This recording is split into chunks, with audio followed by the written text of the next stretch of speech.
গতকাল তো কোর্টে একটা স্থিতাবস্থা দিয়েছে 8 আগস্ট পর্যন্ত, কিন্তু তারা বলেছে এই আদালতের কোটা বিরোধী আন্দোলনকারীরা বলছে যে সরকারের নির্বাহী আদেশ,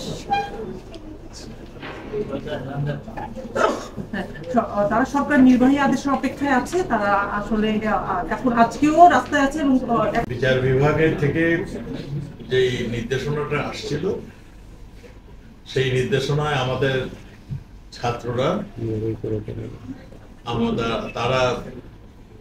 তারা মনে করেছেন যে তাদের যেটা চিন্তা ভাবনা তার থেকে তাদেরকে দূরে সরিয়ে দেওয়া হচ্ছে, সেই জন্য তারা রাস্তায় চলে আসছে। আমাদের নিরাপত্তা বাহিনী, বিশেষ করে পুলিশ, আমরা বলেছি যে আমাদের ভবিষ্যৎ প্রজন্ম এরা অত্যন্ত মেধাবী, যারা এদের ডিমান্ড যেটা আছে আমরা শুনবো, কিন্তু শোনারও একটা লিমিট বোধহয় থাকে।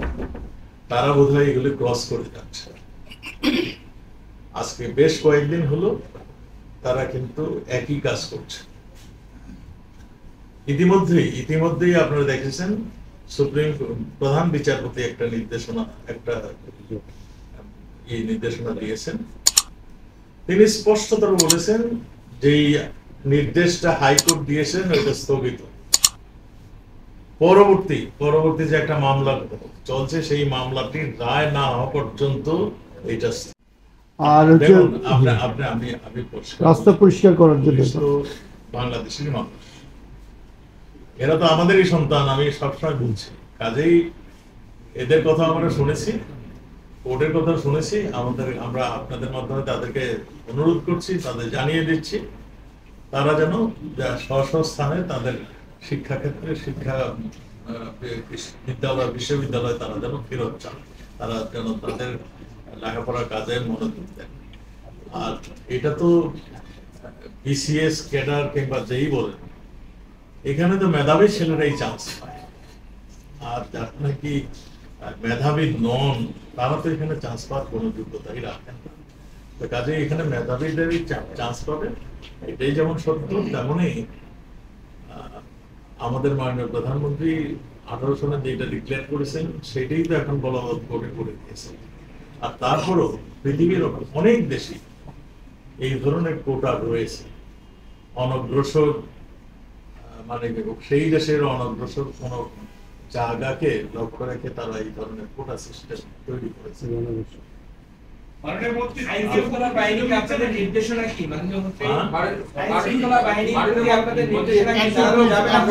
জনপ্রশাসন মন্ত্রীর সাথে একটু কথা বলেছিলাম, উনি বলছেন যে ছাত্রদের আন্দোলনটা একটা যৌক্তিক ঠিক আছে এবং একটা পক্ষ তাদেরকে ব্যবহার করার চেষ্টা করছে বলে উনি অভিযোগ করেছেন। সেক্ষেত্রে মানে আপনারা আসলে এই ধরনের কোনো আছে কিনা মানে অন্য কারোর ইন্ধন আছে বলে উনি মনে করছেন? আপনিও তেমন? আমাদের মন্ত্রী মহোদয় যথার্থই বলেছেন, এই ধরনের হলে খোলা পানি তৈরি করার লোকের অভাব হয় না।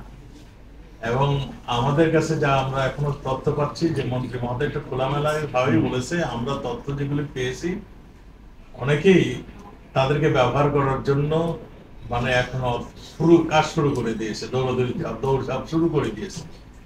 আমি মনে করি আমাদের এই ছাত্র সমাজ তাদের কুমন্ত্র তাদের কানে নিবে না।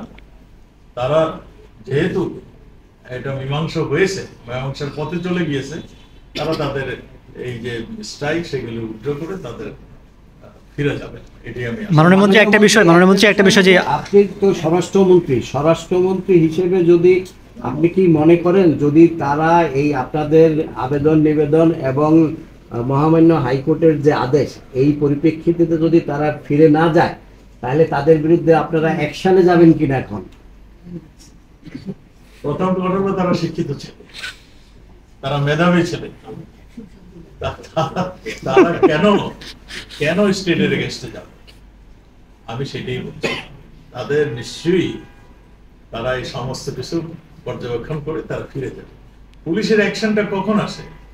যখন অপারগ হয়ে যায়, যখন অগ্নিসংযোগ করতে যায়, যখন ধ্বংস করতে যায়, যখন জানমালের নিশ্চয়তার অভাব হয়ে যায়, যখন মানে মানে অনৈতিক ভাবে কোনো সিচুয়েশন তৈরি হয়, সেইগুলি করতে হলে পুলিশ করতে।